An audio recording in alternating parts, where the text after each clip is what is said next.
Here's the worst part of the whole thing. So this little couple buys a $100,000 whole life insurance policy. They pay into it for 20 years. They have $20,000 in there finally after they got 1.2% and has nothing for the first 3 years. And then he dies. You know what they pay?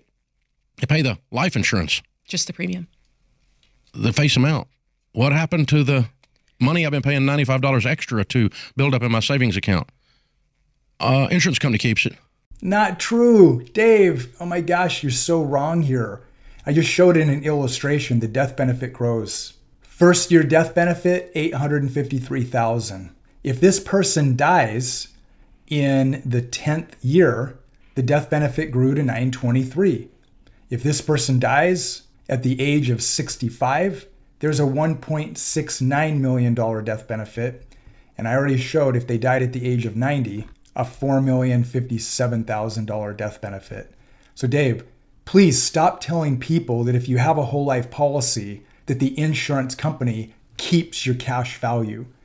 That is not a true statement. There's a growing death benefit, even in traditional whole life. We're going to see it better here in just a minute with a properly structured policy. This is a properly structured policy. It has paid up additions, PUA, to turbocharge the cash value. Notice that the first year cash value after the $10,000 premium goes in is $8,200. Dave doesn't understand these properly structured policies. We reduce the death benefit and add a term insurance rider.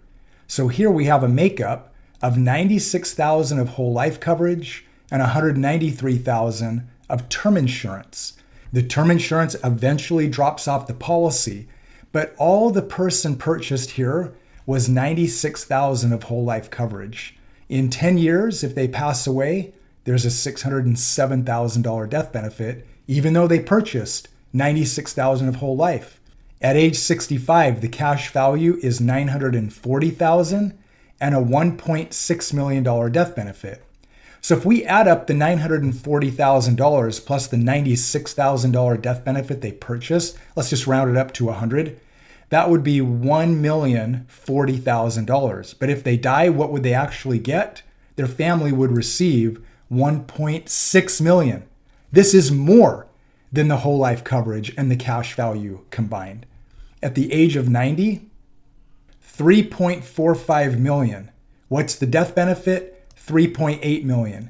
So if you add up the 3.46 with another 100,000 of whole life coverage that was purchased, that would put you at 3.55. What does the family get? 3.87.